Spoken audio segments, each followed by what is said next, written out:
എസ്രായുടെ പുസ്തകം ആമുഖം. ദിനവൃത്താന്ത ഗ്രന്ഥങ്ങളിലെ ചരിത്രത്തിൻ്റെ തുടർച്ചയാണ് എസ്ര നെഹമിയ. BC 538 ബാബിലോൺ സാമ്രാജ്യം പേർഷ്യക്കാർക്ക് കീഴടങ്ങി. പ്രവാസികളായ യഹൂദർക്ക് ജെറുസലേമിലേക്ക് തിരിച്ചു പോകുന്നതിനും അവിടെ ചെന്ന് ദേവാലയം വീണ്ടും നിർമ്മിക്കുന്നതിനും അനുവദിക്കുന്ന വിളംബരം പേർഷ്യൻ രാജാവായ സൈറസ് പുറപ്പെടുവിച്ചു. തിരിച്ചുപോയ ആദ്യഗണം പ്രവാസികൾ BC 515 ദേവാലയം പണിതീർത്ത് പ്രതിഷ്ഠിച്ചു. ദേവാലയം നിർമ്മിക്കുന്നതിനും ജെറുസലേമിൻ്റെ മതിലുകളുടെ പണി പൂർത്തിയാക്കുന്നതിനും സമരിയാക്കാരിൽ നിന്നുണ്ടായ വളരെയേറെ പ്രതിബന്ധങ്ങൾ അവർക്ക് തരണം ചെയ്യേണ്ടിയിരുന്നു. പേർഷ്യൻ രാജാവായ അർത്തക്സർക്സസിൻ്റെ കൊട്ടാരത്തിൽ യഹൂദരുടെ കാര്യങ്ങൾ അന്വേഷിക്കുന്നതിന് നിയുക്തനായിരുന്ന നിയമജ്ഞനായ എസ്ര മോശയുടെ നിയമം പ്രാബല്യത്തിൽ വരുന്നതിനുള്ള ആധികാരിക രേഖകളോടെ രണ്ടാമതൊരു ഗണം പ്രവാസികളോടൊത്ത് ജെറുസലേമിലെത്തുന്നു.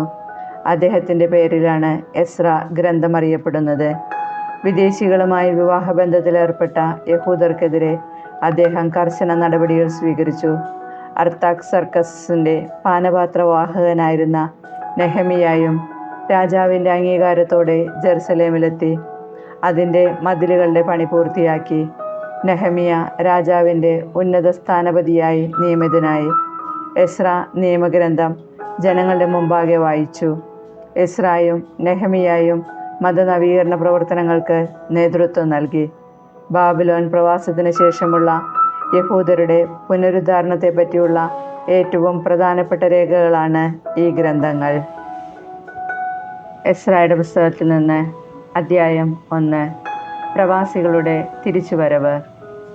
ജെറമിയായിലൂടെ കർത്താവ് അരുളി ചെയ്ത വചനങ്ങൾ നിറവേറേണ്ടതിന് പേർഷ്യ രാജാവായ സൈറസിനെ അവൻ്റെ 1-ാം ഭരണവർഷം കർത്താവ് പ്രചോദിപ്പിക്കുകയും അവൻ ഒരു വിളംബരം എഴുതി രാജ്യം മുഴുവൻ പ്രസിദ്ധപ്പെടുത്തുകയും ചെയ്തു. പേർഷ്യ രാജാവായ സൈറസ് അറിയിക്കുന്നു: സ്വർഗത്തിൻ്റെ ദൈവമായ കർത്താവ് ഭൂമിയിലെ സകല രാജ്യങ്ങളും എനിക്ക് നൽകുകയും യൂദായിലെ ജെറുസലേമിൽ അവിടത്തേക്ക് ആലയം പണിയാൻ എന്നെ ചുമതലപ്പെടുത്തുകയും ചെയ്തിരിക്കുന്നു. അവിടുത്തെ ജനമായി നിങ്ങളുടെ ഇടയിലുള്ളവർ അവിടുന്ന് അവരോടുകൂടെ ഉണ്ടായിരിക്കട്ടെ. യൂദായിലെ ജെറുസലേമിൽ ചെന്ന് ഇസ്രായേലിൻ്റെ ദൈവമായ കർത്താവിൻ്റെ ആലയം വീണ്ടും നിർമ്മിക്കട്ടെ. ജെറുസലേമിൽ വസിക്കുന്ന ദൈവമാണ് അവിടുന്ന്. അവശേഷിക്കുന്ന ജനം എവിടെ വസിക്കുന്നവരായാലും അവരെ തദ്ദേശവാസികൾ ജെറുസലേമിലെ ദേവാലയത്തിനു വേണ്ടി സ്വഭിഷ്ട കാഴ്ചകൾക്ക് പുറമെ വെള്ളി, സ്വർണം, ഇതര വസ്തുക്കൾ, മൃഗങ്ങൾ എന്നിവ നൽകി സഹായിക്കട്ടെ. അപ്പോൾ യൂദായുടെയും ബെഞ്ചമിൻ്റെയും ഗോത്രത്തലവന്മാരും പുരോഹിതരും ലേവ്യരും ദൈവത്താൽ ഉത്തേജിതരായി ജെറുസലേമിലെ കർത്താവിൻ്റെ ആലയത്തിൻ്റെ പുനർനിർമ്മാണത്തിന് പുറപ്പെട്ടു. അവർ വസിച്ചിരുന്ന ദേശത്തെ ആളുകൾ സ്വഭിഷ്ട കാഴ്ചകൾക്ക് പുറമെ വെള്ളിപ്പാത്രങ്ങൾ, സ്വർണം, ഇതര വസ്തുക്കൾ, മൃഗങ്ങൾ, വിലയേറിയ സാധനങ്ങൾ ഇവ നൽകി അവരെ സഹായിച്ചു. നെബൂഖദ്നേസർ ജെറുസലേമിൽ കർത്താവിൻ്റെ ഭവനത്തിൽ നിന്ന് കൊണ്ടുവന്ന തൻ്റെ ദേവന്മാരുടെ ക്ഷേത്രത്തിൽ വച്ചിരുന്ന പാത്രങ്ങൾ സൈറസ് രാജാവ് എടുത്തുകൊണ്ടുവന്നു. അവൻ അവ ഭണ്ഡാര വിചാരിപ്പുകാരനായ മിത്രേദാത്തിനെ ഏൽപ്പിച്ചു. അവൻ യൂദായിലെ ഭരണാധിപതിയായ ഷെഷ്ബസാറിന് അവ എണ്ണിക്കൊടുത്തു. അവയുടെ എണ്ണം 1000 സ്വർണ്ണച്ചരുവങ്ങൾ, 1000 വെള്ളിച്ചരുവങ്ങൾ, 29 ധൂപകലശങ്ങൾ, 30 സ്വർണ്ണക്കോപ്പകൾ, 2410 വെള്ളിക്കോപ്പകൾ, 1000 മറ്റു പാത്രങ്ങൾ. സ്വർണവും വെള്ളിയും കൊണ്ടുള്ള പാത്രങ്ങൾ ആകെ 5469. പ്രവാസികളെ ബാബിലോണിൽ നിന്ന് ജെറുസലേമിലേക്ക് കൊണ്ടുവന്നപ്പോൾ ഷെഷ്ബസാർ ഇവയും കൊണ്ടുപോന്നു. എസ്രായുടെ പുസ്തകത്തിൽ നിന്ന് അധ്യായം 2. തിരിച്ചെത്തിയ പ്രവാസികൾ. ബാബിലോൺ രാജാവായ നെബൂഖദ്നേസർ ബാബിലോണിലേക്ക് തടവുകാരായി കൊണ്ടുപോയ ജനം പ്രവാസത്തിൽ നിന്ന് തങ്ങളുടെ പട്ടണമായ ജെറുസലേമിലും യൂദായിലും തിരിച്ചെത്തി. സെറുബാബേൽ, യെശുവ, നെഹമിയ, സെറായിയ, റെലായ, മൊർദെക്കായ്, ബിൽഷാൻ, മിസ്പാർ, ബിഗ്വായ്, റഹൂം, ബാന എന്നിവരാണ് അവരെ നയിച്ചത്. ഇസ്രായേൽ ജനത്തിൻ്റെ കണക്ക്: പാറോഷിൻ്റെ പുത്രന്മാർ 2172, ഷഫാത്തിയായുടെ പുത്രന്മാർ 372, ആരായുടെ പുത്രന്മാർ 775, പഹത് മോവാബിൻ്റെ, അതായത് യെശുവയുടെയും യോവാബിൻ്റെയും പുത്രന്മാർ 2812. ഏലാമിൻ്റെ പുത്രന്മാർ 1254. സാത്തുവിൻ്റെ പുത്രന്മാർ 945. സക്കായിയുടെ പുത്രന്മാർ 760. ബെനായിയുടെ പുത്രന്മാർ 642. ബേബായിയുടെ പുത്രന്മാർ 623. അസ്ഗാദിൻ്റെ പുത്രന്മാർ 1222. അദോനിക്കാമിൻ്റെ പുത്രന്മാർ 666. ബിഗ്വായിയുടെ പുത്രന്മാർ 2056.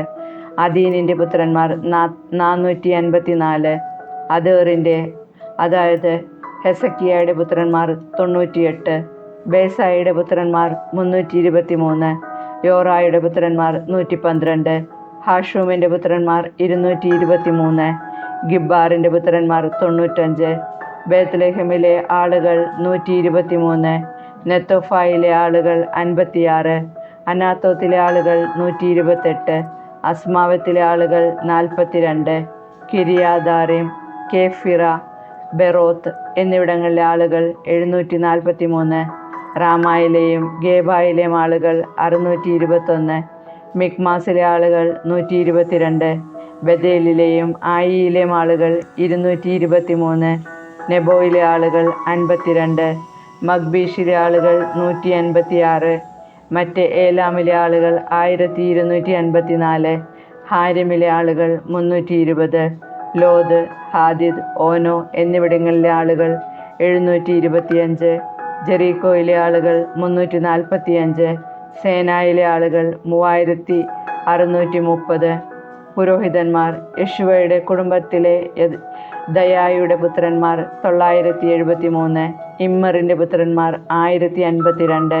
പഷ്ഹൂറിൻ്റെ പുത്രന്മാർ 1247. ഹാരിമിൻ്റെ പുത്രന്മാർ 1017. ലേവ്യർ ഹൊദാവിയായുടെ പുത്രന്മാർ യെശുവയുടെയും കദ്മിയേലിൻ്റെയും പുത്രന്മാർ 74. ഗായകർ ആസാഫിൻ്റെ പുത്രന്മാർ 128. വാതിൽ കാവൽക്കാരുടെ മക്കൾ ഷല്ലൂം, അദർ, തൽമോൻ, അക്കൂബ്, ഹദിദ, ഷോബായി എന്നിവരുടെ പുത്രന്മാർ 139. ദേവാലയത്തിലെ സേവകന്മാർ സിഫ, ഹസൂഫ, തബോവത്ത്, കെറോസ്, സിയാഹ, പാദോൻ, ലബാന, ഹഗാബ, അക്കൂബ്, ഹഗാബ്, ഷംലായ്, ഹനാൻ, ഗിദദേൽ, ഗാഹർ, റേയായ, റസീൻ, നെക്കോദ, ഗസാം, ഉസ, ഫസിയ, ബസായ്, അസ്ന, മെയൂനിം, നെഹിഫിസ്, ബക്ബുക്ക്, ഹക്കൂഫ, ഹർഫൂർ, ബസ്ലൂത്ത്, മെഹീദ, ഹർഷ, ബർക്കോസ്, സിസേറ, തേമ, നസിയ, ഹത്തീഫ എന്നിവരുടെ പുത്രന്മാർ. സോളമൻ്റെ ഭൃത്യന്മാരുടെ മക്കൾ സോദായ്, ഹസോഫറേത്ത്, പെറൂദ, യാല, ദാർക്കോൻ, ഗിദ്ദേൽ, ഷെഫാത്തിയ, ഹത്തീൽ, പൊക്കറേത്ത്, ഹസേബായിം, ആമി എന്നിവരുടെ പുത്രന്മാർ. ദേവാലയ ശുശ്രൂഷകരും സോളമൻ്റെ ഭൃത്യന്മാരും കൂടെ ആകെ 392 പേർ. തങ്ങളുടെ പിതൃകുടുംബമേതെന്നോ തങ്ങൾ ഇസ്രായേൽപ്പെട്ടവരാണെന്നോ തെളിയിക്കാൻ കഴിയാതിരുന്ന തെൽമേല, തെൽഹർഷ, കെറൂബ്, അദ്ദാൻ, ഇമ്മർ എന്നിവിടങ്ങളിൽ നിന്ന് വന്നവർ. ദലായ, തോബിയ, നെക്കോദ എന്നിവരുടെ പുത്രന്മാർ 682. കൂടാതെ പുരോഹിതപുത്രന്മാർ ഹബായ, ഹക്കോസ്, ബർസില്ലായി എന്നിവരുടെ പുത്രന്മാർ. ഗിലെയാദുകാരനായ ബർസില്ലായുടെ പുത്രിയെ ഭാര്യയായി സ്വീകരിച്ചതിനാൽ അവളുടെ പേരിൽ അറിയപ്പെടുന്നവരാണ് ബർസില്ലായ് കുടുംബക്കാർ. വംശാവലി രേഖയിൽ അംഗത്വം കണ്ടുപിടിക്കാൻ കഴിയാഞ്ഞതിനാൽ ഇവർ അശുദ്ധരായി പൗരോഹിത്യത്തിൽ നിന്ന് പുറന്തള്ളപ്പെട്ടു. ഉറീമും തുമ്മീമും മുഖേന ആരായാൻ ഒരു പുരോഹിതൻ ഉണ്ടാകുന്നതുവരെ അതിവിശുദ്ധ ഭോജ്യത്തിൽ പങ്കുചേരുന്നതിൽ നിന്ന് ദേശാധിപതി അവരെ വിലക്കി. സമൂഹത്തിൽ ആകെ 47,360 പേർ ഉണ്ടായിരുന്നു. 7,337 ദാസീദാസന്മാർക്ക് പുറമെയാണിത്. അവർക്ക് 200 ഗായകന്മാരുണ്ടായിരുന്നു. അവർക്ക് 736 കുതിര, 245 കോവർ കഴുത, 435 ഒട്ടകം, 6,720 കഴുത എന്നിവ ഉണ്ടായിരുന്നു. ജെറുസലേമിൽ കർത്താവിൻ്റെ ആലയത്തിൽ വന്ന ചില കുടുംബത്തലവന്മാർ ദേവാലയം യഥാസ്ഥാനം പണിയാൻ സ്വഭിഷ്ട കാഴ്ചകൾ നൽകി. ആലയ നിർമ്മാണ നിധിയിലേക്ക് തങ്ങളുടെ കഴിവിനൊത്ത് അവർ നൽകിയ സംഭാവന 61,000 ദാരിക് സ്വർണവും 1000 മീന വെള്ളിയും 100 പുരോഹിത വസ്ത്രങ്ങളുമാണ്. പുരോഹിതന്മാരും ലേവ്യരും ചില ആളുകളും ജെറുസലേമിലും പരിസരങ്ങളിലും താമസിച്ചു. ഗായകരും വാതിൽ കാവൽക്കാരും ദേവാലയ സേവകരും മറ്റ് ഇസ്രായേലരും തങ്ങളുടെ പട്ടണങ്ങളിൽ വസിച്ചു. എസ്രായുടെ പുസ്തകത്തിൽ നിന്ന് അധ്യായം 3. ബലിസമർപ്പണം. പട്ടണങ്ങളിൽ വസിച്ചിരുന്ന ഇസ്രായേൽക്കാർ 7-ാം മാസത്തിൽ ഒറ്റക്കെട്ടായി ജെറുസലേമിൽ വന്നു.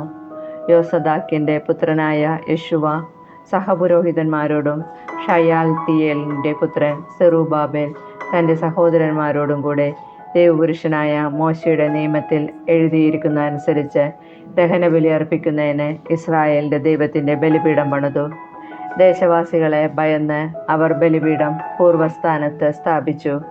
അതിന്മേൽ അവർ കർത്താവിന് പ്രഭാതത്തിലും പ്രതിഷോധത്തിലും ദഹനബലി അർപ്പിച്ചു. അവർ കൂടാര തിരുനാൾ യഥാവിധി ആചരിച്ചു. അനുദിന ദഹനബലി ഓരോ ദിവസത്തേക്കുമുള്ള ചട്ടമനുസരിച്ച് അർപ്പിച്ചു. നിരന്തര ദഹനബലിയും അമാവാസിയിലെയും കർത്താവിൻ്റെ നിശ്ചിത തിരുനാളുകളിലെയും ദഹനബലികളും ഓരോരുത്തരുടെയും സ്വഭീഷ്ട കാഴ്ചകളും അവർ കർത്താവിന് അർപ്പിച്ചു. 7-ാം മാസം 1-ാം ദിവസം മുതൽ അവർ കർത്താവിന് ദഹനബലി അർപ്പിക്കാൻ തുടങ്ങി. എന്നാൽ കർത്താവിൻ്റെ ആലയത്തിന് അടിസ്ഥാനമിട്ടിരുന്നില്ല. ദേവാലയ നിർമ്മാണം തുടങ്ങുന്നു. പേർഷ്യ രാജാവായ സൈറസിൻ്റെ അനുവാദത്തോടെ അവർ കൽപ്പണിക്കാർക്കും മരപ്പണിക്കാർക്കും പണവും ലബനോനിൽ നിന്ന് ജോപ്പായിലേക്ക് കടൽ മാർഗം ദേവദാരു കൊണ്ടുവരാൻ സീദോന്യർക്കും ടയർ നിവാസികൾക്കും ഭക്ഷണപാനീയങ്ങളും എണ്ണയും നൽകി.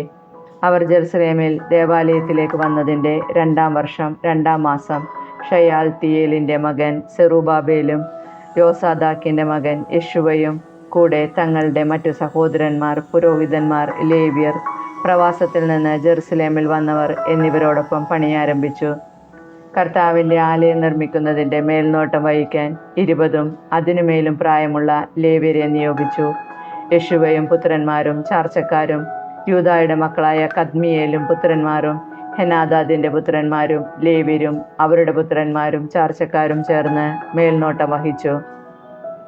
കർത്താവിൻ്റെ ഭവനത്തിൻ്റെ ശിലാസ്ഥാപനം ശില്പികൾ നിർവഹിച്ചപ്പോൾ ഇസ്രായേൽ രാജാവായ ദാവീദ് നിർദ്ദേശിച്ചതനുസരിച്ച് വിശുദ്ധ വസ്ത്രങ്ങൾ അണിഞ്ഞ പുരോഹിതന്മാർ കാഹളങ്ങളും ലേവ്യരായ ആസാഫിൻ്റെ പുത്രന്മാർ കൈത്താളങ്ങളുമായി കർത്താവിനെ സ്തുതിക്കാൻ മുൻപോട്ട് വന്നു. അവർ കർത്താവിനെ പുകഴ്ത്തുകയും അവിടത്തേക്ക് നന്ദി പറയുകയും ചെയ്തുകൊണ്ട് സ്തുതിഗീതങ്ങൾ വചന പ്രതിവചനങ്ങളായി പാടി. കർത്താവ് നല്ലവനല്ലോ, ഇസ്രായേലിൻ്റെ നേരെയുള്ള അവിടുത്തെ സ്നേഹം എന്നേക്കും നിലനിൽക്കുന്നു. കർത്താവിൻ്റെ ആലയത്തിൻ്റെ അടിസ്ഥാനമിട്ടതിനാൽ അവർ ആർപ്പുവിളികളോടെ കർത്താവിനെ സ്തുതിച്ചു. അനേകർ ആഹ്ലാദത്താൽ ആർത്തു വിളിച്ചെങ്കിലും ആദ്യത്തെ ആലയം കണ്ടിട്ടുള്ള പുരോഹിതന്മാരും ലേവ്യരും കുടുംബത്തലവന്മാരുമായ വൃദ്ധന്മാർ ആലയത്തിന് അടിസ്ഥാനമിടുന്നത് കണ്ട് ഉറക്കെ കരഞ്ഞു. സന്തോഷധ്വനികളും വിലാപസ്വരവും തമ്മിൽ വേർതിരിച്ചറിയാൻ കഴിഞ്ഞില്ല. ജനം ഉച്ചത്തിൽ അട്ടഹസിച്ചതിനാൽ ശബ്ദം വിദൂരത്തിൽ കേൾക്കാമായിരുന്നു. എസ്രായുടെ പുസ്തകത്തിൽ നിന്ന് അധ്യായം 4. ദേവാലയ നിർമ്മിതിക്ക് എതിർപ്പ്. തിരിച്ചെത്തിയ പ്രവാസികൾ ഇസ്രായേലിൻ്റെ ദൈവമായ കർത്താവിന് ആലയം നിർമ്മിക്കുന്നുവെന്ന് യൂദായുടെയും ബെഞ്ചമിൻ്റെയും പ്രതിയോഗികൾ കേട്ടു. അവർ സെറുബാബേലിനെയും കുടുംബത്തലവന്മാരെയും സമീപിച്ച് പറഞ്ഞു, ഞങ്ങളും നിങ്ങളോടുകൂടെ പണിയട്ടെ. ഞങ്ങളും നിങ്ങളെപ്പോലെ നിങ്ങളുടെ ദൈവത്തെ ആരാധിക്കുകയും ഞങ്ങളെ ഇവിടെ കൊണ്ടുവന്ന അസീറിയ രാജാവായ ഏസർഹദോൻ്റെ കാലം മുതൽ അവിടത്തേക്ക് ബലിയർപ്പിക്കുകയും ചെയ്തു വരുന്നു. എന്നാൽ സെറുബാബേലും യെശുവയും മറ്റു കുടുംബത്തലവന്മാരും അവരോട് പറഞ്ഞു, ഞങ്ങളുടെ ദൈവത്തിന് ആലയം പണിയുന്നതിൽ നിങ്ങളൊന്നും ചെയ്യേണ്ടതില്ല. പേർഷ്യ രാജാവായ സൈറസ് കൽപ്പിച്ചതനുസരിച്ച് ഇസ്രായേലിൻ്റെ ദൈവമായ കർത്താവിൻ്റെ ആലയം ഞങ്ങൾ തന്നെ നിർമ്മിച്ചുകൊള്ളാം. അപ്പോൾ ദേശവാസികൾ പണി തുടരുന്നതിൽ യൂദാ ജനങ്ങളെ നിരുത്സാഹപ്പെടുത്തുകയും ഭീഷണിപ്പെടുത്തുകയും ചെയ്തു. അവരെ ലക്ഷ്യത്തിൽ നിന്ന് വ്യതിചലിപ്പിക്കാൻ ദേശവാസികൾ പേർഷ്യ രാജാക്കന്മാരായ സൈറസിൻ്റെ കാലം മുതൽ ദാരിയൂസിൻ്റെ കാലം വരെ ഉപദേശകന്മാരെ വിലക്കെടുത്തു. അഹസേരൂസിൻ്റെ ഭരണം ആരംഭിച്ചപ്പോൾ അവർ ജെറുസലേമിലെയും യൂദായിലെയും നിവാസികൾക്കെതിരെ ഒരു കുറ്റപത്രം സമർപ്പിച്ചു. പേർഷ്യ രാജാവായ അർത്താക്സർക്കസിൻ്റെ കാലത്തും ബിഷ്ലാം, മിത്രേദാദ്, താബേൽ എന്നിവരും അനുയായികളും രാജാവിനെഴുതി. കത്ത് അരാമായ ലിപിയിലാണ് എഴുതിയിരുന്നത്. വിവർത്തനവുമുണ്ടായിരുന്നു. സേനാപതി റഹൂം കാര്യദർശി ഷിംഷായി എന്നിവർ ജെറുസലേമിനെതിരെ രാജാവിന് കത്തയച്ചു. റെഹൂം, ഷിംഷായി, അവരുടെ അനുചരന്മാർ, ന്യായാധിപന്മാർ, ദേശാധിപതികൾ, സ്ഥാനികൾ, പേർഷ്യക്കാർ, എറക്കിലെ ജനങ്ങൾ, ബാബിലോൺകാർ, ഏലാമ്യരെന്നറിയപ്പെടുന്ന സൂസാക്കാർ എന്നിവരും മഹാനും ശ്രേഷ്ഠനുമായ ഒസ്നാപ്പർ നാടുകടത്തി സമരിയായിലെ പട്ടണങ്ങളിലും നദിക്കപ്പുറത്തുമുള്ള ദേശത്തും വസിപ്പിച്ച മറ്റ് ജനതകളും കൂടി എഴുതുന്ന കത്ത്. കത്തിൻ്റെ പകർപ്പാണ് ഇത്.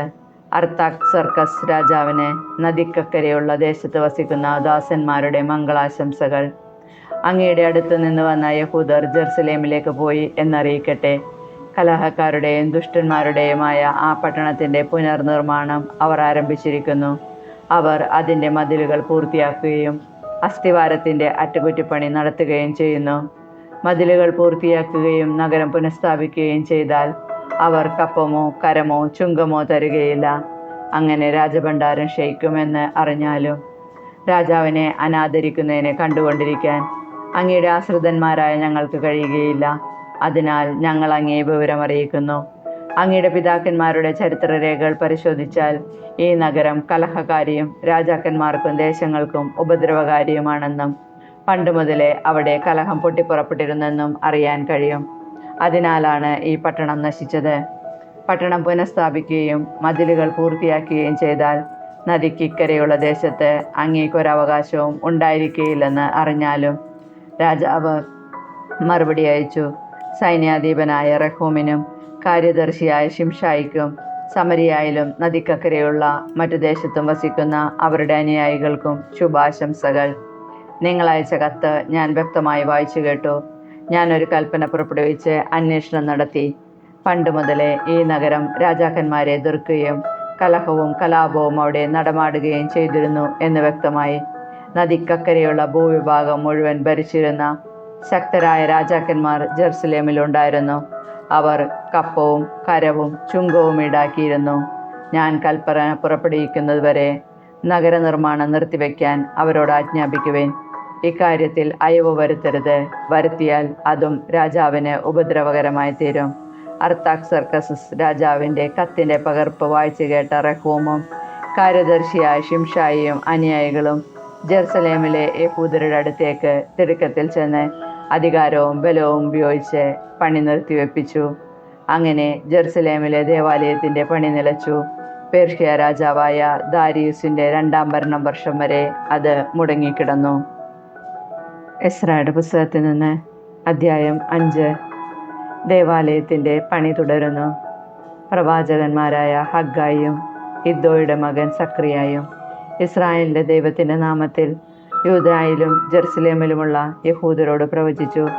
ഷയാൽത്തിയേലിൻ്റെ മകൻ സെറുബാബേലും യോസദാക്കിൻ്റെ മകൻ യെശുവയും ജെറുസലേമിൽ ദേവാലയത്തിൻ്റെ പണി പുനരാരംഭിച്ചു.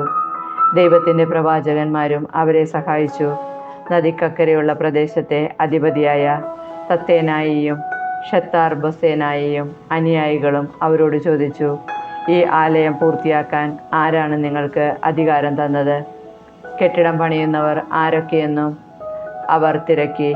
എന്നാൽ തങ്ങളുടെ ദൈവത്തിൻ്റെ ദൃഷ്ടി യൂദാശ്രേഷ്ഠന്മാരുടെ മേൽ ഉണ്ടായിരുന്നതിനാൽ ദാരിയൂസിനെ വിവരമറിയിച്ച് മറുപടി ലഭിക്കുന്നതുവരെ അവർ തടയപ്പെട്ടില്ല. നദിക്കക്കരെയുള്ള പ്രദേശത്തിൻ്റെ അധിപതികളായ തത്തേനായിയും ഷത്താർ ബസേനായിയും ഉപാധികളും കൂടി ദാരിയൂസ് രാജാവിന് അയച്ച കത്തിൽ ഇപ്രകാരം എഴുതിയിരുന്നു. ദാരിയൂസ് രാജാവിന് മംഗളാശംസകൾ. അങ്ങ് അറിഞ്ഞാലും ഞങ്ങൾ യൂദാദേശത്ത് അത്യുന്നത ദൈവത്തിൻ്റെ ആലയത്തിൽ പോയി. അത് വലിയ കല്ലുകൾ കൊണ്ടാണ് പണിയുന്നത്. ഉത്തരം വച്ചു കഴിഞ്ഞു. പണി ഉത്സാഹപൂർവ്വം മുന്നേറിക്കൊണ്ടിരിക്കുന്നു. ഈ ആലയം പൂർത്തിയാക്കാൻ ആരാണ് നിങ്ങൾക്ക് അധികാരം തന്നത് എന്ന് ഞങ്ങൾ ശ്രേഷ്ഠന്മാരോട് ചോദിച്ചു. അങ്ങയെ അറിയിക്കാൻ ഞങ്ങൾ അവരുടെ നേതാക്കന്മാരുടെ പേരുകൾ ആരാഞ്ഞു. അവരുടെ മറുപടി ഇതായിരുന്നു: ഞങ്ങൾ ആകാശത്തിൻ്റെയും ഭൂമിയുടെയും ദൈവത്തിൻ്റെ ദാസന്മാരാണ്. വളരെ വർഷങ്ങൾക്ക് മുൻപ് മഹാനായ ഒരു ഇസ്രായേൽ രാജാവ് പണിതീർത്ത ആലയം ഞങ്ങൾ വീണ്ടും പണിയുന്നു. ഞങ്ങളുടെ പിതാക്കന്മാർ സ്വർഗസ്ഥനായ ദൈവത്തെ പ്രകോപിപ്പിച്ചതിനാൽ അവിടുന്ന് അവരെ കൽദായനായ ബാബിലോൺ രാജാവ് നബൂഖദ്നേസറിൻ്റെ കൈകളിൽ ഏൽപ്പിച്ചു. അവൻ ഈ ആലയം നശിപ്പിക്കുകയും ജനത്തെ ബാബിലോണിലേക്ക് തടവുകാരായി കൊണ്ടുപോവുകയും ചെയ്തു. എന്നാൽ ബാബിലോൺ രാജാവായ സൈറസിൻ്റെ 1-ാം ഭരണവർഷം ഈ ദേവാലയം പുനഃസ്ഥാപിക്കണമെന്ന് അവൻ കൽപ്പന പുറപ്പെടുവിച്ചു. നബുക്കദ്നേസർ ജെറുസലേമിലെ ദേവാലയത്തിൽ നിന്ന് എടുത്തുകൊണ്ടുപോയി ബാബിലോണിലെ ക്ഷേത്രത്തിൽ വച്ചിരുന്ന സ്വർണവും വെള്ളിയും കൊണ്ടുള്ള പാത്രങ്ങൾ സൈറസ് രാജാവ് താൻ ദേശാധിപതിയായി നിയമിച്ച ഷെഷ്ബസാറിനെ ഏൽപ്പിച്ചു. സൈറസ് അവനോട് കൽപ്പിച്ചു, ഈ പാത്രങ്ങൾ കൊണ്ടുപോയി ജെറുസലേമിലെ ആലയത്തിൽ വയ്ക്കുക. ദേവാലയം യഥാസ്ഥാനം വീണ്ടും പണിയട്ടെ. ഷെഷ്ബസാർ ജെറുസലേമിൽ വന്ന് ദേവാലയത്തിന് അടിസ്ഥാനമിട്ടു. അന്നു മുതൽ പണി നടക്കുന്നു, ഇന്നും പൂർത്തിയായിട്ടില്ല. അതിനാൽ അങ്ങേക്ക് ഉചിതമെന്ന് തോന്നുന്നുവെങ്കിൽ ബാബിലോണിലെ രാജകീയ രേഖകൾ പരിശോധിച്ച് ജെറുസലേമിൽ ദേവാലയം പുനഃസ്ഥാപിക്കാൻ സൈറസ് രാജാവ് കൽപ്പിച്ചിട്ടുണ്ടോ എന്ന് നോക്കി രാജഹിതം ഞങ്ങളെ അറിയിച്ചാലും. എസ്രായുടെ പുസ്തകത്തിൽ നിന്ന് അധ്യായം 6. ദാരിയൂസ് രാജാവിൻ്റെ കൽപ്പനയനുസരിച്ച് ബാബിലോണിൽ സൂക്ഷിച്ചിരുന്ന രേഖകൾ പരിശോധിച്ചു. മേദിയ ദേശത്തിൻ്റെ തലസ്ഥാനമായ എക്ബത്താനയിൽ കണ്ടെത്തിയ ഒരു ചുരുളിൽ ഇങ്ങനെ രേഖപ്പെടുത്തിയിരുന്നു: സൈറസ് രാജാവിൻ്റെ 1-ാം ഭരണവർഷം ജെറുസലേം ദേവാലയത്തെക്കുറിച്ച് പുറപ്പെടുവിച്ച കൽപ്പന. കാഴ്ചകളും ദഹനബലികളും അർപ്പിക്കുന്ന ആലയം പുനഃസ്ഥാപിക്കണം. അതിന് 60 മുഴം ഉയരവും 60 മുഴം വീതിയും ഉണ്ടായിരിക്കണം. 3 നിര കല്ലുകൾക്ക് മുകളിൽ 1 നിര തടി എന്ന ക്രമത്തിലായിരിക്കണം പണി. അതിൻ്റെ ചെലവ് രാജഭണ്ഡാരത്തിൽ നിന്നായിരിക്കും. ജെറുസലേമിലെ ദേവാലയത്തിൽ നിന്ന് നബുക്കദ്നേസർ ബാബിലോണിലേക്ക് കൊണ്ടുപോയ വെള്ളിപ്പാത്രങ്ങളും സ്വർണപാത്രങ്ങളും ജെറുസലേമിൽ തിരികെ കൊണ്ടുവന്ന് ദേവാലയത്തിൽ യഥാസ്ഥാനം വയ്ക്കണം. അതിനാൽ നദിക്കക്കരെയുള്ള പ്രദേശത്തിൻ്റെ അധിപനായ തത്തേനായിയും ഷത്താർബസാനിയും അനുയായികളും തടസ്സം നിൽക്കരുത്. ദേവാലയത്തിൻ്റെ പണി നടക്കട്ടെ. യഹൂദന്മാരുടെ ദേശാധിപതിയും ശ്രേഷ്ഠന്മാരും കൂടെ ദേവാലയം യഥാസ്ഥാനം പണിയട്ടെ. ദേവാലയ പുനർനിർമ്മാണത്തിന് യൂദാശ്രേഷ്ഠന്മാർക്ക് നിങ്ങൾ എന്ത് ചെയ്തു കൊടുക്കണമെന്ന് ഞാൻ കൽപ്പന നൽകുന്നു. നദിക്കക്കരെയുള്ള പ്രദേശത്ത് നിന്ന് പിരിച്ച കപ്പം രാജഭണ്ഡാരത്തിൽ നിന്ന് ചെലവ് പൂർണ്ണമായി വഹിക്കുന്നതിന് അവരെ താമസമന്യേ ഏൽപ്പിക്കണം. അവർക്ക് ആവശ്യമുള്ളതെല്ലാം സ്വർഗസ്ഥനായ ദൈവത്തിന് ദഹനബലി അർപ്പിക്കാൻ കാളക്കിടാവ്, മുട്ടാട്, ചെമ്മരിയാട് എന്നിവയും ജെറുസലേമിലെ പുരോഹിതന്മാർക്ക് ആവശ്യമായ ഗോതമ്പ്, ഉപ്പ്, വീഞ്ഞ്, എണ്ണ എന്നിവയും അനുദിനം മുടക്കം കൂടാതെ കൊടുക്കണം. അങ്ങനെ അവർ സ്വർഗസ്ഥനായ ദൈവത്തിന് പ്രസാദകരമായ ബലികൾ അർപ്പിക്കുകയും രാജാവിനും പുത്രന്മാർക്കും വേണ്ടി പ്രാർത്ഥിക്കുകയും ചെയ്യട്ടെ.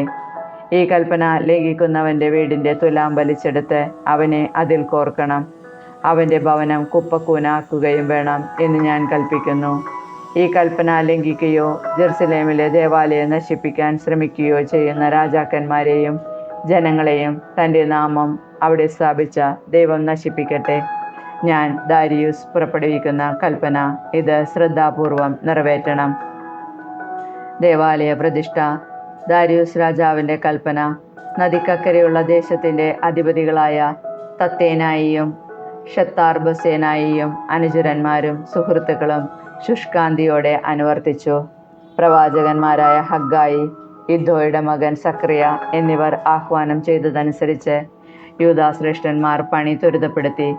ഇസ്രായേലിൻ്റെ ദൈവത്തിൻ്റെ കൽപ്പനയും പേർഷ്യ രാജാക്കന്മാരായ സൈറസ്, ദാരിയൂസ്, അർത്താക്സർക്കസ് എന്നിവരുടെ ആജ്ഞകളും അനുസരിച്ച് അവർ പണി പൂർത്തിയാക്കി. ദാരിയൂസ് രാജാവിൻ്റെ 6-ാം ഭരണവർഷം ആദാർ മാസം 3-ാം ദിവസം ആലയം പൂർത്തിയായി. പുരോഹിതന്മാരും ലേവ്യരും മടങ്ങിയെത്തിയ മറ്റ് പ്രവാസികളും ഉൾപ്പെട്ട ഇസ്രായേൽ ജനം അത്യാഹ്ലാദപൂർവം ദേവാലയത്തിൻ്റെ പ്രതിഷ്ഠാകർമ്മം ആഘോഷിച്ചു. ദേവാലയ പ്രതിഷ്ഠയ്ക്ക് അവർ 100 കാളകളെയും 200 മുട്ടാടുകളെയും 400 ചെമ്മരിയാടുകളെയും ബലിയർപ്പിച്ചു. ഇസ്രായേൽ ജനത്തിനു വേണ്ടി ഗോത്രങ്ങളുടെ എണ്ണമനുസരിച്ച് 12 മുട്ടാടുകളെ പാപപരിഹാര ബലിയായും അർപ്പിച്ചു. മോശയുടെ ഗ്രന്ഥത്തിൽ എഴുതിയിരിക്കുന്നതനുസരിച്ച് ജെറുസലേമിൽ ദൈവശുശ്രൂഷ ചെയ്യാൻ പുരോഹിതന്മാരെ ഗണമനുസരിച്ചും ലേവ്യരെ തവണയനുസരിച്ചും നിയമിച്ചു. പെസഹാചരണം. തിരിച്ചെത്തിയ പ്രവാസികൾ 1-ാം മാസം 14-ാം ദിവസം പെസഹ ആചരിച്ചു. പുരോഹിതന്മാരും ലേവ്യരും ഒരുമിച്ച് തങ്ങളെ തന്നെ ശുദ്ധീകരിച്ചു. ശുദ്ധരായി തീർന്ന അവർ തങ്ങൾക്കും സഹപുരോഹിതന്മാർക്കും പ്രവാസത്തിൽ നിന്ന് മടങ്ങിയെത്തിയ എല്ലാവർക്കും വേണ്ടി പെസഹ കുഞ്ഞാടിനെ കൊന്നു. പ്രവാസത്തിൽ നിന്ന് മടങ്ങിയെത്തിയ ഇസ്രായേലരും ഇസ്രായേലിന്റെ ദൈവമായ കർത്താവിനെ ആരാധിക്കാൻ തദ്ദേശവാസികളുടെ മ്ലേച്ഛതകളിൽ നിന്നൊഴിഞ്ഞ് അവരോട് ചേർന്നവരും അത് ഭക്ഷിച്ചു. പുളിപ്പില്ലാത്ത അപ്പത്തിന്റെ തിരുനാൾ അവർ 7 ദിവസം സന്തോഷപൂർവ്വം ആചരിച്ചു. കർത്താവ് അവരെ ആഹ്ലാദഭരിതരാക്കുകയും ഇസ്രായേലിന്റെ ദൈവത്തിന്റെ ആലയം നിർമ്മിക്കുന്നതിൽ സഹായിക്കാൻ അസീറിയ രാജാവിന്റെ ഹൃദയം അനുകൂലമാക്കുകയും ചെയ്തു. എസ്രയുടെ പുസ്തകത്തിൽ നിന്ന് അധ്യായം 7. എസ്ര ജെറുസലേമിൽ. പേർഷ്യ രാജാവായ അർത്താക്സർക്കസിന്റെ ഭരണകാലത്ത് സെറായുടെ മകനായ എസ്ര ബാബിലോണിൽ നിന്ന് പുറപ്പെട്ട് ഹിൽക്കിയായുടെ മകൻ അസീറിയയുടെ മകനായിരുന്ന സെറായ. ഹിൽക്കിയ ഷല്ലൂമിൻ്റെയും അവൻ സാദോക്കിൻ്റെയും സാദോക്ക് അഹീത്തൂബിൻ്റെയും മകനായിരുന്നു. അഹീത്തൂബ് അമരിയായുടെയും അവൻ അസറിയായുടെയും അസറിയ മെറായോത്തിൻ്റെയും മകനായിരുന്നു. മെറായോത്ത് സറാഹിയായുടെയും അവൻ ഉസിയുടെയും ഉസി ബുക്കിയുടെയും മകനായിരുന്നു. ബുക്കി അബിഷുവയുടെയും അവൻ ഫിനേഹാസിൻ്റെയും ഫിനേഹാസ് എലയാസറിൻ്റെയും അവൻ പ്രധാന പുരോഹിതനായ അഹ്റോൻ്റെയും മകനായിരുന്നു. ഇസ്രായേലിന്റെ ദൈവമായ കർത്താവ് നൽകിയ മോശയുടെ നിയമത്തിൽ അവഗാഹമുള്ളവനായിരുന്നു എസ്ര. ദൈവമായ കർത്താവിന്റെ കരം അവന്റെ മേലുണ്ടായിരുന്നതിനാൽ അവൻ ആവശ്യപ്പെട്ടതെല്ലാം രാജാവ് അനുവദിച്ചു. അർത്താക്സർക്കസ് രാജാവിന്റെ 7-ാം ഭരണവർഷം കുറെ ഇസ്രായേലരും ലേവ്യരും പുരോഹിതരും ഗായകരും വാതിൽ കാവൽക്കാരും ദേവാലയ ശുശ്രൂഷകരും എസ്രായോടൊപ്പം ജെറുസലേമിലേക്ക് പോന്നു. അവൻ ജെറുസലേമിലെത്തിയത് രാജാവിന്റെ 7-ാം ഭരണവർഷം 5-ാം മാസമാണ്. ദൈവാനുഗ്രഹത്താൽ അവൻ 1-ാം മാസം 1-ാം ദിവസം ബാബിലോണിൽ നിന്ന് യാത്ര പുറപ്പെട്ട് 5-ാം മാസം 1-ാം ദിവസം ജെറുസലേമിലെത്തി. കർത്താവിന്റെ നിയമം പഠിക്കാനും അനുഷ്ഠിക്കാനും അവിടുത്തെ അനുശാസനങ്ങളും പ്രമാണങ്ങളും ഇസ്രായേലിൽ പഠിപ്പിക്കാനും അവൻ ഉത്സുകനായിരുന്നു. ഇസ്രായേലിന് വേണ്ടി കർത്താവ് നൽകിയ കൽപ്പനകളും നിയമങ്ങളും പഠിച്ച പണ്ഡിതനും പുരോഹിതനുമായ എസ്രായിക്ക് അർത്താക്സർക്കസ് രാജാവ് നൽകിയ കത്തിന്റെ പകർപ്പ്. രാജാതിരാജനായ അർത്താക്സർക്കസ് സ്വർഗസ്വനായ ദൈവത്തിന്റെ നിയമങ്ങളിൽ പാണ്ഡിത്യമുള്ള പുരോഹിതൻ എസ്രായിക്ക് എഴുതുന്നത്: എൻ്റെ രാജ്യത്തുള്ള ഏത് ഇസ്രായേലിനും പുരോഹിതനും ലേവ്യനും ജെറുസലേമിലേക്ക് പോകാൻ ആഗ്രഹമുണ്ടെങ്കിൽ നിന്നോടുകൂടെ പോന്നുകൊള്ളട്ടെ എന്ന് ഞാൻ കൽപ്പിക്കുന്നു. നിങ്ങളുടെ ദൈവത്തിൽ നിന്ന് നിങ്ങൾക്ക് ലഭിച്ച നിയമങ്ങളനുസരിച്ച് യൂദായിലെയും ജെറുസലേമിലെയും വിവരങ്ങളായ ആരായാൻ രാജാവും തൻ്റെ 7 ഉപദേശകരും നിങ്ങളെ അയക്കുന്നു.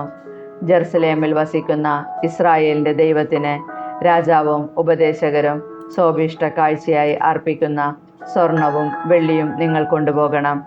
ബാബിലോൺ ദേശത്തു നിന്ന് നിങ്ങൾക്ക് ലഭിച്ച സ്വർണവും വെള്ളിയും ജെറുസലേമിലെ ദേവാലയത്തിന് വേണ്ടി ജനവും പുരോഹിതന്മാരും അർപ്പിക്കുന്ന ശോഭിഷ്ട കാഴ്ചകളും നിങ്ങൾ കൊണ്ടുപോകണം. ഈ പണം കൊണ്ട് കാള, മുട്ടാട്, ചെമ്മരിയാട് എന്നിവയെ ധാന്യബലിക്കും പാനീയബലിക്കും ആവശ്യകമായ വസ്തുക്കളോടുകൂടി വാങ്ങി ജെറുസലേമിൽ നിങ്ങളുടെ ദൈവത്തിൻ്റെ ആലയത്തിലെ ബലിപീഠത്തിൽ അർപ്പിക്കണം. ശേഷിച്ച സ്വർണവും വെള്ളിയും കൊണ്ട് നീയും സഹോദരന്മാരും നിങ്ങളുടെ ദൈവത്തിൻ്റെ ഹിതമനുസരിച്ച് ഉചിതമെന്ന് തോന്നുന്നത് ചെയ്തു കൊള്ളുക. നിങ്ങളുടെ ദൈവത്തിൻ്റെ ആലയത്തിലെ ശുശ്രൂഷയ്ക്കായി നൽകിയിട്ടുള്ള പാത്രങ്ങൾ ജെറുസലേമിൻ്റെ ദൈവത്തിന് സമർപ്പിക്കണം. കൂടാതെ നിങ്ങളുടെ ദൈവത്തിൻ്റെ ആലയത്തിൽ എന്തെങ്കിലും ആവശ്യം വന്നാൽ അത് രാജഭണ്ഡാരത്തിൽ നിന്ന് എടുത്തുകൊള്ളൂ. നദിക്കക്കരെയുള്ള ദേശത്തെ ഭണ്ഡാര വിചാരകരോട് ഞാൻ അർത്താക്സർക്കസ് രാജാവ് കൽപ്പിക്കുന്നു. പുരോഹിതനും സ്വർഗസ്ഥനായ ദൈവത്തിൻ്റെ നിയമത്തിൽ പണ്ഡിതനുമായ എസ്ര നിങ്ങളോട് ആവശ്യപ്പെടുന്നതെന്തും വെള്ളി 100 താലന്ത് വരെയും ഗോതമ്പ് 100 കോർ വരെയും വീഞ്ഞും എണ്ണയും 100 ബത്ത് വരെയും ഉപ്പ് ആവശ്യം പോലെയും ശുഷ്കാന്തിയോടെ കൊടുക്കണം.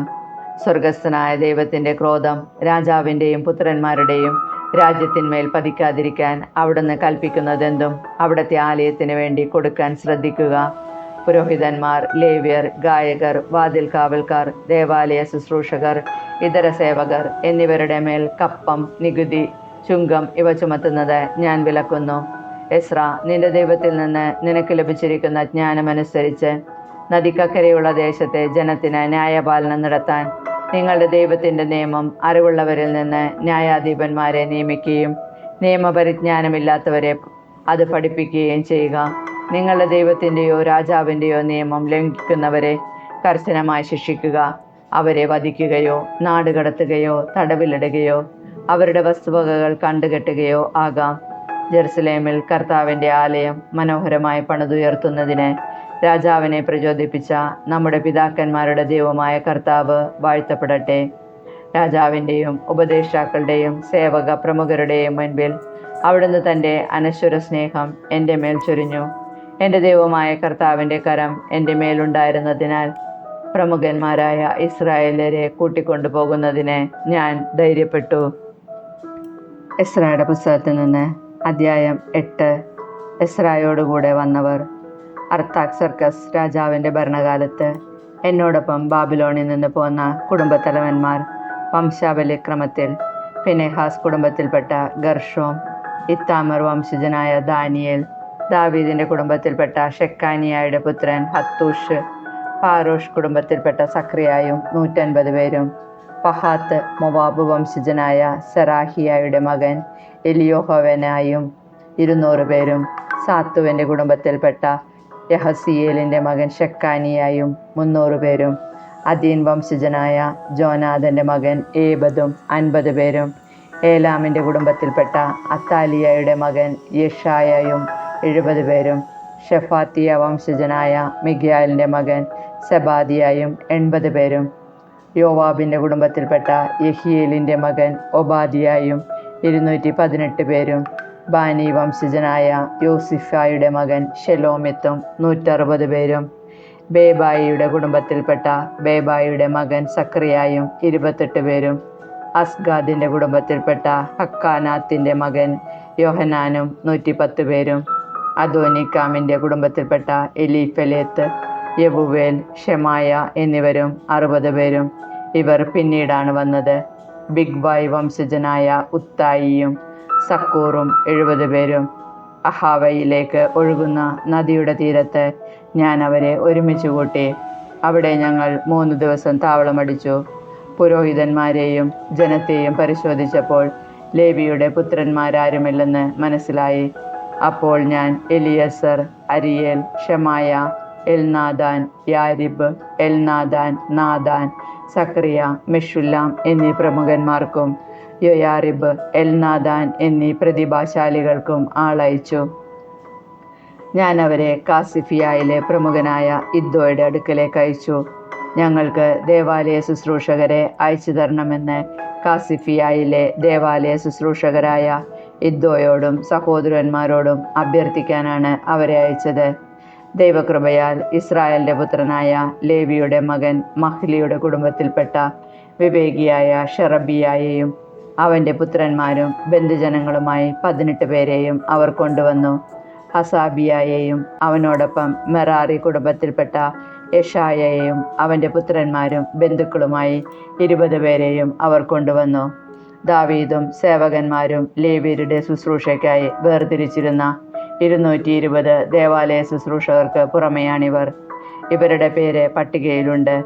ദൈവസന്നിധിയിൽ തങ്ങളെ തന്നെ എളിമപ്പെടുത്തുന്നതിനും മക്കളോടും വസ്തുവകകളോടും കൂടെയുള്ള ഞങ്ങളുടെ യാത്ര സുഗമമാക്കുന്നതിനും വേണ്ടി ദൈവത്തോട് പ്രാർത്ഥിക്കുന്നതിന് അഹാവ നദീതീരത്ത് വച്ച് ഞാനൊരു ഉപവാസം പ്രഖ്യാപിച്ചു.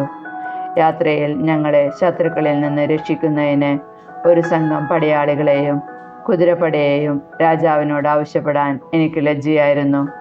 കാരണം ദൈവത്തെ അന്വേഷിക്കുന്നവരുടെ മേൽ അവിടുത്തെ കാരുണ്യമുണ്ടായിരിക്കുമെന്നും ദൈവത്തെ ഉപേക്ഷിക്കുന്നവരുടെ മേൽ അവിടുത്തെ ക്രോധം ശക്തമായി നിബദിക്കുമെന്നും ഞങ്ങൾ രാജാവിനോട് പറഞ്ഞിട്ടുണ്ടായിരുന്നു. അതിനാൽ ഞങ്ങൾ ഉപവസിച്ച് ദൈവത്തോട് യാചിക്കുകയും അവിടുന്ന് ഞങ്ങളുടെ പ്രാർത്ഥന കേൾക്കുകയും ചെയ്തു. പ്രമുഖരായ 12 പുരോഹിതന്മാരെ ഞാൻ തിരഞ്ഞെടുത്തു. ഷെറബിയായും ഹഷാബിയായും അവരുടെ ബന്ധുക്കളായ 10 പേരും രാജാവും ഉപദേശകരും പ്രഭുക്കന്മാരും അവിടെ സന്നിഹിതരായ ഇസ്രായേൽ മുഴുവനും ഞങ്ങളുടെ ദൈവത്തിൻ്റെ ആലയത്തിന് വേണ്ടി കാഴ്ചയായി അർപ്പിച്ച സ്വർണവും വെള്ളിയും പാത്രങ്ങളും ഞാൻ അവരെ തൂക്കിയേൽപ്പിച്ചു.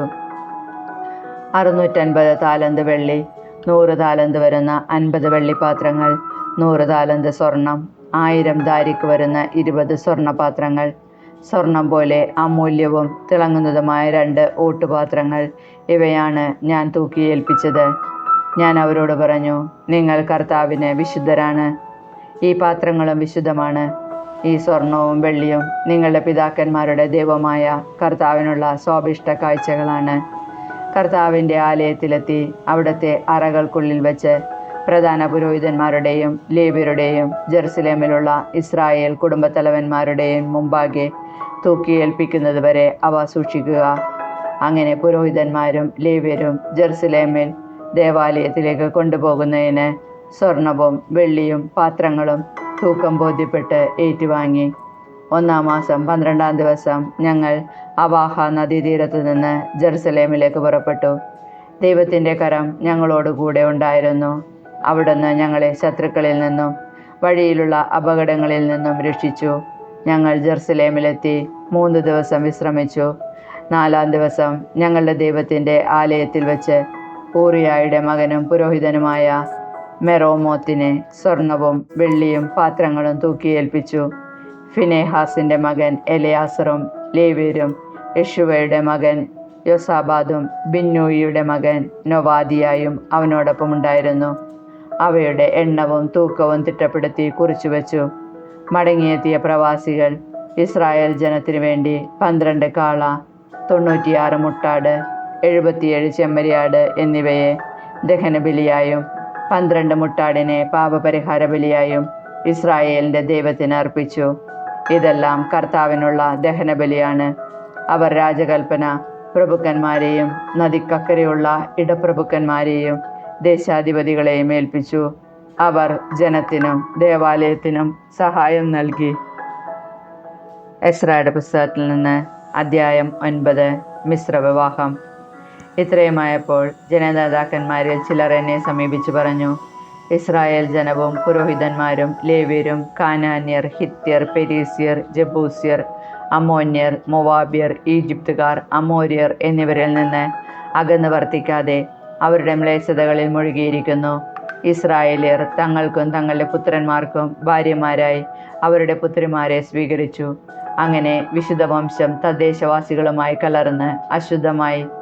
ഈ അവിശ്വസ്തതയിൽ മുന്നിട്ട് നിൽക്കുന്നത് ശുശ്രൂഷകരും നേതാക്കളുമാണ്.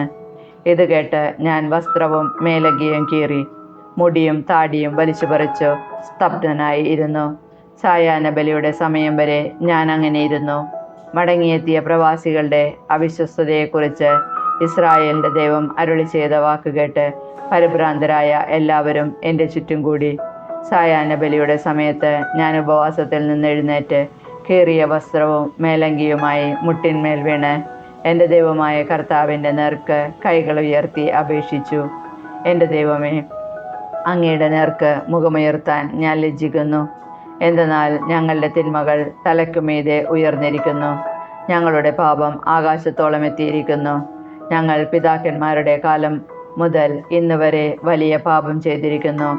ഞങ്ങളുടെ അകൃത്യങ്ങൾ നിമിത്തം ഞങ്ങളും ഞങ്ങളുടെ രാജാക്കന്മാരും പുരോഹിതന്മാരും ഇന്നത്തെ പോലെ അന്യരാജാക്കന്മാരുടെ കരങ്ങളിൽ വാളിനും പ്രവാസത്തിനും കവർച്ചയ്ക്കും വർദ്ധിച്ച നിന്ദനത്തിനും ഏൽപ്പിക്കപ്പെട്ടു.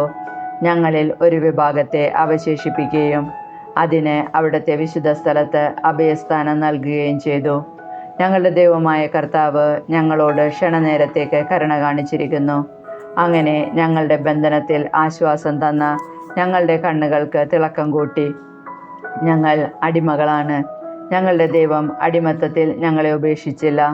പേർഷ്യ രാജാക്കന്മാരുടെ മുൻപിൽ അവിടുന്ന് തൻ്റെ അനശ്വര സ്നേഹം ഞങ്ങളോട് കാണിച്ചു. ഞങ്ങളുടെ ദൈവത്തിൻ്റെ ആലയം കേടുപാടുകൾ പോക്കി പണിതീർക്കുന്നതിന് അവർ ഞങ്ങളെ ഉത്തേജിപ്പിക്കുകയും യൂദായിലും ജെറുസലേമിലും ഞങ്ങൾക്ക് സംരക്ഷണം നൽകുകയും ചെയ്തു. ഞങ്ങളുടെ ദൈവമേ, ഇപ്പോൾ ഞങ്ങൾ എന്തു പറയേണ്ടു? ഞങ്ങൾ അങ്ങയുടെ കൽപ്പനകൾ ലംഘിച്ചു. അവിടുത്തെ ദാസന്മാരായ പ്രവാചകന്മാരിലൂടെ അങ്ങ് അരുളി ചെയ്തു, നിങ്ങൾ അവകാശമാക്കാൻ പോകുന്ന ദേശം തദ്ദേശവാസികളുടെ മ്ലേച്ഛതകൾ കൊണ്ട് മലിനമാണ്. അവർ അത് ഒരറ്റം മുതൽ മറ്റേ അറ്റം വരെ മ്ലേച്ഛതകൾ കൊണ്ട് നിറച്ചിരിക്കുന്നു. അതിനാൽ നിങ്ങളുടെ പുത്രിമാർ അവരുടെ പുത്രന്മാർക്കോ അവരുടെ പുത്രിമാർ നിങ്ങളുടെ പുത്രന്മാർക്കോ ഭാര്യമാരാകരുത്. അവരുടെ സമാധാനവും സമൃദ്ധിയും തേടുകയും അരുത്. നിങ്ങൾ ശക്തിയാർജിച്ച് ദേശത്തെ വിഭവങ്ങൾ അനുഭവിക്കുകയും അത് മക്കൾക്ക് ശാശ്വതാവകാശമായി കൊടുക്കുകയും ചെയ്യുന്നതിന് അവർക്ക് സമാധാനവും ഐശ്വര്യവും കാംക്ഷിക്കരുത്. ഞങ്ങളുടെ ദുഷ്കൃത്യങ്ങളും മഹാപാപങ്ങളും നിമിത്തം ഞങ്ങൾക്ക് വന്നു ഭവിച്ചിരിക്കുന്ന ശിക്ഷ ഞങ്ങൾ അർഹിക്കുന്നതിൽ കുറവാണ്. ഞങ്ങളിൽ ഒരു ഭാഗത്തെ അവിടുന്ന് അവശേഷിപ്പിച്ചിരിക്കുന്നു. ഇനിയും ഞങ്ങൾ അങ്ങയുടെ കൽപ്പനകൾ ലംഘിച്ച് ഈ മ്ലേച്ഛതകൾ പ്രവർത്തിക്കുന്ന ജനങ്ങളുമായി വിവാഹബന്ധത്തിലേർപ്പെടുകയോ ഞങ്ങളിൽ ആരും രക്ഷപ്പെടുകയോ അവശേഷിക്കുകയോ ചെയ്യാത്ത വിധം അങ്ങ് കോപത്താൽ ഞങ്ങളെ നശിപ്പിക്കുകയില്ലേ? ഇസ്രായേലിൻ്റെ ദൈവമായ കർത്താവേ, അവിടുന്ന് നീതിമാനാണ്. ഇതാ, ഞങ്ങളിൽ ഒരു അവശിഷ്ട ഭാഗം രക്ഷപ്പെട്ടിരിക്കുന്നു. ഞങ്ങൾ അവിടുത്തെ മുൻപിൽ പാപവും പേറി നിൽക്കുന്നു. അങ്ങനെ അങ്ങയുടെ മുൻപിൽ നിൽക്കാൻ ആരും അർഹരല്ല. എസ്രായുടെ പുസ്തകത്തിൽ നിന്ന് അധ്യായം 10. മിശ്രവിവാഹം അവസാനിപ്പിക്കുന്നു. എസ്ര ദേവാലയത്തിൽ നിലത്ത് വീണ് കിടന്ന് കരയുകയും പാപങ്ങളേറ്റുപറഞ്ഞ് പ്രാർത്ഥിക്കുകയും ചെയ്തപ്പോൾ സ്ത്രീ പുരുഷന്മാരും കുട്ടികളുമടക്കം ഒരു വലിയ സമൂഹം ചുറ്റും കൂടി. അവർ കഠിനവ്യതയോടെ വിലപിച്ചു. ഏലാമിൻ്റെ കുടുംബത്തിൽപ്പെട്ട യഹിയേലിൻ്റെ മകൻ ഷക്കാനിയ എസ്രായോട് പറഞ്ഞു, നാം നമ്മുടെ ദൈവത്തോട് അവിശ്വസ്തത കാണിച്ച് ദേശത്തെ അന്യസ്ത്രീകളെ വിവാഹം ചെയ്തു. എങ്കിലും ഇസ്രായേലിന് ഇപ്പോഴും ആശയ്ക്ക് വഴിയുണ്ട്. അങ്ങും നമ്മുടെ ദൈവത്തിൻ്റെ കൽപ്പനകളെ ഭയപ്പെടുന്നവരും അനുശാസിക്കുന്നതനുസരിച്ച് ഈ ഭാര്യമാരെയും കുട്ടികളെയും ഉപേക്ഷിക്കുമെന്ന് നമുക്ക് ദൈവത്തോട് പ്രതിജ്ഞ ചെയ്യാം. ദൈവത്തിൻ്റെ നിയമം അനുശാസിക്കുന്നത് നാം ചെയ്യും. എഴുന്നേൽക്കൂ, ഇത് ചെയ്യേണ്ടത് അങ്ങാണ്. ഞങ്ങളും അങ്ങയോടൊത്തുണ്ട്. ധൈര്യപൂർവം ചെയ്യുക. അപ്പോൾ എസ്ര എഴുന്നേറ്റ് അപ്രകാരം ചെയ്തു കൊള്ളാമെന്ന് ശപഥം ചെയ്യാൻ പുരോഹിത പ്രമുഖന്മാരെയും ലേവ്യരെയും ഇസ്രായേൽ ജനത്തെയും പ്രേരിപ്പിച്ചു. അവർ ശപഥം ചെയ്തു. അനന്തരം എസ്ര ദേവാലയത്തിന് മുൻപിൽ നിന്ന് പിൻവാങ്ങി എലിയാഷിമിൻ്റെ മകൻ യഹോഹഹാൻ്റെ മുറിയിൽ ചെന്ന് ഭക്ഷണപാനീയങ്ങൾ ഒന്നും കഴിക്കാതെ പ്രവാസികളുടെ അവിശ്വസ്തതയെക്കുറിച്ച് വിലപിച്ചുകൊണ്ട് അവൻ രാത്രി കഴിച്ചു. യൂദായിലും ജെറുസലേമിലും അവൻ വിളംബരം ചെയ്തു, മടങ്ങിയെത്തിയ പ്രവാസികൾ എല്ലാവരും ജെറുസലേമിൽ ഒരുമിച്ച് കൂടട്ടെ. 3 ദിവസത്തിനകം വരാതിരിക്കുന്നവൻ്റെ വസ്തുവകകൾ ശുശ്രൂഷകരുടെയും ശ്രേഷ്ഠന്മാരുടെയും ആജ്ഞയനുസരിച്ച് കണ്ടുകെട്ടുകയും പ്രവാസികളുടെ സമൂഹത്തിൽ നിന്ന് അവനെ ബഹിഷ്കരിക്കുകയും ചെയ്യും. 3 ദിവസത്തിനുള്ളിൽ യൂദ ബെഞ്ചമിൻ ഗോത്രജർ ജെറുസലേമിൽ സമ്മേളിച്ചു. 9-ാം മാസം 20-ാം ദിവസമായിരുന്നു അത്. ദേവാലയത്തിൽ സമ്മേളിച്ച അവർ ഭയവും പേമാരിയും നിമിത്തം വിറയ്ക്കുന്നുണ്ടായിരുന്നു. പുരോഹിതൻ എസ്ര അവരെ അഭിസംബോധന ചെയ്തു പറഞ്ഞു, നിങ്ങൾ നിയമം ലംഘിച്ച് അന്യസ്ത്രീകളെ വിവാഹം ചെയ്യുകയും ഇസ്രായേലിൻ്റെ പാപം വർദ്ധിപ്പിക്കുകയും ചെയ്തു. അതിനാൽ ഇപ്പോൾ നിങ്ങളുടെ പിതാക്കന്മാരുടെ ദൈവമായ കർത്താവിനോട് പാപമേറ്റു പറയുകയും അവിടുത്തെ ഹിതം അനുവർത്തിക്കുകയും ചെയ്യുവേൻ. ദേശവാസികളിൽ നിന്നും അന്യസ്ത്രീകളിൽ നിന്നും ഒഴിഞ്ഞു നിൽക്കുവേൻ. അപ്പോൾ സമൂഹം മുഴുവൻ ഉച്ചത്തിൽ പ്രതിഭജിച്ചു. അങ്ങനെ തന്നെ, അങ്ങ് പറഞ്ഞതുപോലെ ഞങ്ങൾ ചെയ്യും. ജനം വളരെയുണ്ട്. ഇത് പേമാരിയുടെ കാലവുമാണ്. ഞങ്ങൾക്ക് പുറത്തു നിൽക്കാനാവില്ല. ഇത് 1-2 ദിവസം കൊണ്ട് തീരുന്ന കാര്യമല്ല. ഞങ്ങൾ അത്രയ്ക്ക് അപരാധം ചെയ്തിരിക്കുന്നു. നമ്മുടെ ശുശ്രൂഷകന്മാർ സമൂഹത്തിൻ്റെ പ്രതിനിധികളാകട്ടെ. നമ്മുടെ ദൈവത്തിൻ്റെ ക്രോധം ശമിക്കുന്നതുവരെ അന്യസ്ത്രീകളെ വിവാഹം ചെയ്തിട്ടുള്ള നഗരവാസികൾ അതത് നഗരങ്ങളിലെ ശ്രേഷ്ഠന്മാരോടും ന്യായാധിപന്മാരോടും കൂടെ നിശ്ചിത സമയത്ത് ഇവിടെ വരട്ടെ. അസ്ഹേലിൻ്റെ മകൻ ജോനാഥനും തിക്വായുടെ മകൻ യഹസിയും മാത്രം ഇതിനെ എതിർത്തു. മെഷുല്ലാമും ലേവനായ ശബത്യായിയും അവരെ പിന്താങ്ങി. തിരിച്ചെത്തിയ പ്രവാസികൾ ആ തീരുമാനം സ്വീകരിച്ചു. പുരോഹിതൻ എസ്ര കുടുംബത്തലവന്മാരിൽ നിന്ന് ആളുകളെ തിരഞ്ഞെടുത്ത് പേര് രേഖപ്പെടുത്തി. 10-ാം മാസം 1-ാം ദിവസം അവർ അന്വേഷണം ആരംഭിക്കാൻ സമ്മേളിച്ചു. 1-ാം മാസം 1-ാം ദിവസം ആയപ്പോൾ അന്യസ്ത്രീകളെ വിവാഹം ചെയ്തിരുന്നവരുടെ വിചാരണ പൂർത്തിയായി. പുരോഹിതപുത്രന്മാരിൽ അന്യസ്ത്രീകളെ വിവാഹം ചെയ്തവർ യോസദാക്കിൻ്റെ മകൻ യെശുവയുടെയും സഹോദരന്മാരുടെയും സന്തതികൾപ്പെട്ട മാസേയ, എലിയേസർ, യാറിബ്, ഗദാലിയ. ഇവർ തങ്ങളുടെ ഭാര്യമാരെ ഉപേക്ഷിക്കാമെന്ന് പ്രതിജ്ഞ ചെയ്യുകയും ആട്ടിൻപറ്റത്തിൽ നിന്ന് ഒരു മുട്ടാടിനെ പാപപരിഹാര ബലിയായി അർപ്പിക്കുകയും ചെയ്തു. ഇമ്മറിൻ്റെ പുത്രന്മാര് ഹനാനി, സെബാദിയ. ഹാരിമിൻ്റെ പുത്രന്മാര് മാസേയ, ഏലിയ, ഷെമായ, യെഹിയേൽ, ഉസിയ. പഷ്ഹൂറിൻ്റെ പുത്രന്മാരിൽ എലിയോനവായി, മാസേയ, ഇസ്മായേൽ, നെത്തനേൽ, യോസബാദ്, എലാസ. ലേവ്യരിൽ യോസബാദ്, ഷിമയി, കെലയ, അതായത് കെലീത്ത, പെത്താഹിയ, യൂദ, എലിയേസർ. ഗായകരിൽ എലിയാഷിബ്. വാതിൽ കാവൽക്കാരിൽ ശല്ലും, തേലം, ഊറി. ജനത്തിൽ പാറോഷിൻ്റെ പുത്രന്മാര് റമായ, ഇസിയ, മൽക്കിയ, മിയാമിൻ, എലയാസർ, ഹഷാബിയ, ബനായ. ഏലോമിൻ്റെ പുത്രന്മാരിൽ മത്താനിയ, സക്കറിയ, യഹിയേൽ, അബ്ദി, യെറോമോത്ത്, ഏലിയ. സത്തുവിൻ്റെ പുത്രന്മാരിൽ എലിയോനവായി, എലിയാഷിബ്, മത്താനിയ, യെരേമോത്ത്, സാബിദ്, അസീസ. ബേബായിയുടെ പുത്രന്മാരിൽ യഹോഹാൻ, ഹനായിയ, സബായി, അത്ലായി. ബാനിയുടെ പുത്രന്മാര് മെഷുല്ലാം, മല്ലുക്, അദായ, യാഷുബ്, ഷെയാൽ, യറേമോത്ത്. പഹത് മോവാബിൻ്റെ പുത്രന്മാരിൽ അദ്ന, കെലാൽ, ബനായ, മസേയ, മത്താനിയ, ബസാലേൽ, ബിന്നോയി, മനാസെ. ഹാരിമിൻ്റെ പുത്രന്മാരിൽ എലിയസർ, ഇഷിയ, മൽക്കിയ, ഷെമായ, ഷീമയോൻ, ബെഞ്ചമിൻ, മലൂക്ക്, ഷെമാറിയ. ഹാഷൂമിൻ്റെ പുത്രന്മാരെ മത്തനായി, മത്താത്ത, സബാദ്, എലിഫത്ത്, യെറേമായി, മനാസെ, ഷിമി. ബാനിയുടെ പുത്രന്മാരെ മദായി, അമ്രാം, യവുവേൽ, ബനായ, ബെദയ, കെലൂഹി, വാനിയ, മെറേമോത്ത്, എലിയാഷിബ്, മത്താനിയെ, യാസു. ബിന്നൂയുടെ പുത്രന്മാരെ ഷിമയി, ഷെലേമിയ, നാദാൻ, അദായ, മക്നേദാബായ്, ഷഷായ്, ഷറായ്, അസറേൽ, ഷെലേമിയ, ഷെമറിയ, ഷല്ലൂം, അമരിയ, ജോസഫ്. നെബോയുടെ പുത്രന്മാരിൽ ജയിയൽ, മത്തിത്തിയ, സാബാദ്, സെബീന, യദ്ദായി, ജോയൽ, ബനായ എന്നിവർ അന്യസ്ത്രീകളെ വിവാഹം ചെയ്തവരായിരുന്നു. അവർ ഭാര്യമാരെയും മക്കളെയും ഉപേക്ഷിച്ചു.